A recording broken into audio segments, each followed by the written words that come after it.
Bismillahirrahmanirrahim. Assalamualaikum warahmatullahi wabarakatuh.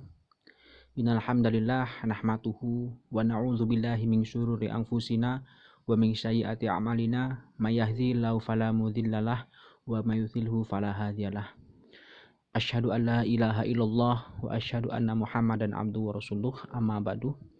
Yang saya hormati Bapak Andi Prastowo selaku dosen pengampu pada mata kuliah siang hari ini, dan serta teman-teman sekalian yang dimuliakan oleh Allah Subhanahu wa taala. Baiklah, saya di sini selaku presentasi pada siang hari ini. Di sini saya akan menyampaikan pada tema siang hari ini, yakni rancangan instrumen penilaian pembelajaran PAI.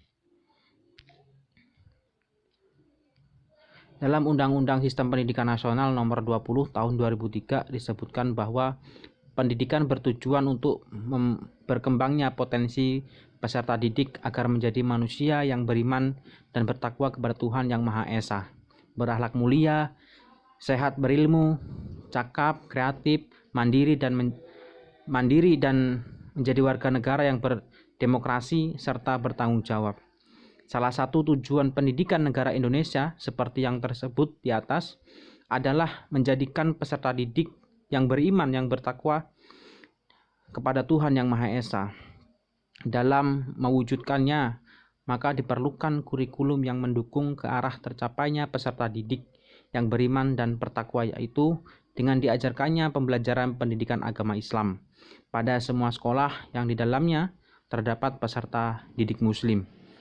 Sebagaimana yang tercantum dalam Undang-Undang Sistem Pendidikan Nasional Nomor 20 Tahun 2003 di pasal 37 yang menjelaskan bahwa mata pelajaran pendidikan agama menjadi salah satu pembelajaran wajib ada di pendidikan dasar dan menengah. Adapun yang pertama, konsep dasar instrumen penilaian ranah pengetahuan. Sesuai Permendikbud Nomor 23 Tahun 2016 merupakan penilaian pengetahuan. Proses pembelajaran pada kurikulum 2013 untuk semua jenjang dilaksanakan menggunakan pendekatan saintifik. Proses pembelajaran saintifik menyentuh 3 ranah pembelajaran, yaitu sikap, pengetahuan, dan keterampilan. Selanjutnya yaitu menganalisis bentuk-bentuk instrumen penilaian ranah pengetahuan. Penilaian dalam ranah pengetahuan terdapat 3 teknik penilaian, yaitu yang pertama teknik penilaian tes tertulis, yang kedua teknik penilaian tes lisan, yang ketiga teknik penilaian penugasan. Adapun teknik penilaian tes tertulis adalah tes dengan soal dan jawaban yang disajikan secara tertulis untuk mengukur atau memperoleh informasi tentang kemampuan peserta didik. Penilaian tertulis digunakan untuk menilai kompetensi keterampilan seperti menulis. Beberapa bentuk instrumen tes tertulis sebagai berikut. Yang pertama, jawaban singkat, benar salah, mencocokkan, pilihan ganda, dan uraian atau esai. Adapun teknik yang kedua yakni teknik tes lisan. Teknik penilaian dengan tes lisan merupakan pemberian soal atau pertanyaan yang menuntut peserta didik menjawab secara lisan dan dapat diberikan secara klasikal ketika pembelajaran. Jawaban peserta didik dapat berupa kata, frasa, kalimat maupun paragraf. Pelaksanaan tes lisan sebagai berikut. Yang pertama, tes lisan digunakan untuk mengambil nilai dan dapat juga digunakan sebagai fungsi diagnostik untuk mengetahui pemahaman peserta didik terhadap materi kompetensi dan materi pembelajaran. Yang selanjutnya B, pertanyaan harus sesuai dengan tingkat kompetensi dan lingkup materi pada kompetensi dasar yang dinilai. C, pertanyaan diharapkan dapat mendorong peserta didik mengkonstruksikan jawaban sendiri. D, pertanyaan disusun dari yang sederhana ke yang lebih kompleks. Adapun teknik selanjutnya yang ketiga yakni teknik penilaian penugasan. Bentuk penilaian pengetahuan selain tes tertulis, tes penilaian tes lisan adalah tes penilaian pengetahuan dan memberikan penugasan terhadap peserta didik. Teknik penugasan dapat diberikan dalam bentuk pekerjaan rumah ataupun proyek sesuai dengan indikator pengetahuan yang akan dinilai. Penugasan merupakan kegiatan pembelajaran tugas. Penugasan merupakan kegiatan pemberian tugas kepada peserta didik untuk mengukur dan untuk meningkatkan pengetahuan. Penugasan dapat dilakukan pada saat proses pembelajaran maupun setelah proses pembelajaran berlangsung. Selanjutnya yaitu rambu-rambu penilaian pengetahuan dengan teknik penugasan. Yang pertama, tugas mengarah pada pencapaian indikator hasil belajar. Yang selanjutnya B, tugas dapat dikerjakan oleh peserta didik selama proses pembelajaran atau merupakan bagian dari pembelajaran mandiri. Selanjutnya yang C, pemberian tugas disesuaikan dengan taraf perkembangan peserta didik. Yang D, materi penugasan harus sesuai dengan cangkupan kurikulum. Yang E, penugasan ditunjukkan untuk memberikan kesempatan kepada peserta didik menunjukkan kompetensi individualnya. Yang F, pada tugas kelompok perlu dijelaskan rincian tugas setiap anggota kelompok. Yang selanjutnya G, penugasan hanya mencantumkan rentang waktu pengerjaan tugas. Adapun yang selanjutnya yaitu menganalisis butir soal PAI, tingkat kesukaran soal, tingkat daya beda soal pada distribusi jawaban. Analisis butir soal atau item-item dapat digunakan secara kualitatif dan kuantitatif, yang masing-masing mempunyai keunggulan dan kelemahan. Oleh karenanya, teknik terbaik dalam menggabungkan keduanya yakni yang pertama, teknik analisis secara kualitatif. Ada beberapa teknik yang digunakan untuk menganalisis secara kualitatif, yaitu dengan teknik moderator dan teknik panel. Teknik moderator yaitu menganalisis dengan cara berdiskusi, yang mana ada satu orang sebagai pencegah.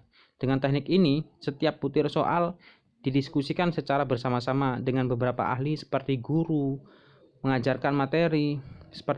mengajarkan materi, ahli materi, penyusun atau pengembang kurikulum. Yang selanjutnya, teknik analisis secara kuantitatif. Analisis soal dengan kuantitatif yaitu penelaah butir soal didasarkan pada data empirik, di mana data empirik ini didapat dari soal yang sudah diajukan. Adapun yang selanjutnya, mengevaluasi kunci jawaban dan pedoman penskoran PAI. Evaluasi adalah proses menggambarkan, memperoleh, dan memberikan informasi yang berguna untuk menilai alternatif keputusan. Evaluasi memiliki makna adanya pengumpulan informasi, penggambaran, pencarian, dan penyajian informasi guna mengambil keputusan tentang program yang dilaksanakan. Evaluasi menggunakan informasi, hasil pengukuran, dan penilaian. Hasil pengukuran bentuk skor, angka, yang kemudian skor ini dinilai dan ditafsirkan berdasarkan aturan untuk ditentukan tingkat kemampuan seseorang. Hasil proses penelitian ini kemudian dilakukan evaluasi untuk menentukan tingkat keberhasilan seseorang atau suatu program. Dalam dunia pendidikan, menilai sering diartikan sama dengan melakukan evaluasi. Perbedaan antara kedua kata tersebut terletak pada pemanfaatan informasi, di mana informasi penilaian merupakan hasil pengukuran, sedangkan informasi pada evaluasi merupakan nilai. Ada dua cara mengubah atau mengolah skor menjadi nilai. Yang pertama, penilaian acuan patokan atau PAP, yaitu meneliti apa yang dapat dikerjakan oleh peserta didik dengan suatu kriteria atau patokan yang spesifik. Dengan kata lain, membandingkan skor mentah dengan kriteria. Adapun yang selanjutnya, menjelaskan pemanfaatan hasil belajar melalui penilaian ranah pengetahuan. Pendidikan agama Islam mempunyai misi dan jangkauan yang lebih luas dibandingkan dengan bidang studi lainnya. Bidang studi ini harus mampu bersentuhan dan berkomunikasi secara intens dengan bidang studi lain, serta harus tampil utuh dan mampu mewarnai kehidupan secara menyeluruh. Maka dari itu, bidang studi pendidikan agama Islam tidak boleh terpisahkan dari konteks kehidupan nyata dan dari berbagai nilai yang berkembang dalam kehidupan masyarakat.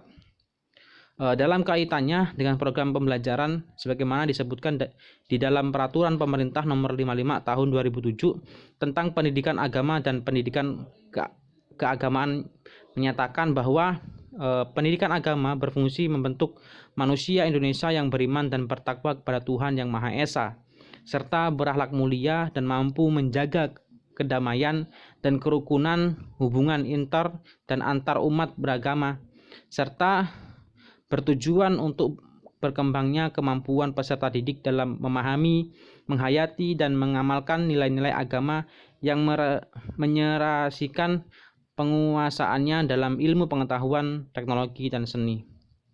Sejalan dengan peraturan pemerintah tersebut mengenai pendidikan agama dan pendidikan keagamaan di atas, pendidikan agama Islam juga bertujuan untuk mendidik peserta didik agar menjadi seorang muslim sejati, beriman tangguh, beramal soleh, dan berakhlak mulia, sehingga ia dapat menjadi anggota masyarakat yang mandiri, mengabdi kepada Allah dan berbakti kepada bangsa dan tanah airnya, bahkan kepada sesamanya. Sedangkan materi pembelajarannya meliputi Al-Quran, hadis, akidah, akhlak, fikih, serta tarik dan kebudayaan Islam, baik dari segi tujuan maupun materi programnya. Mata pelajaran pendidikan agama Islam di sekolah umum tidak sekedar untuk diketahui oleh peserta didik, tetapi lebih dari itu untuk diyakini, dipahami, dihayati, serta diamalkan dalam kehidupan sehari-hari. Mungkin itu pada materi siang hari ini yang dapat saya sampaikan.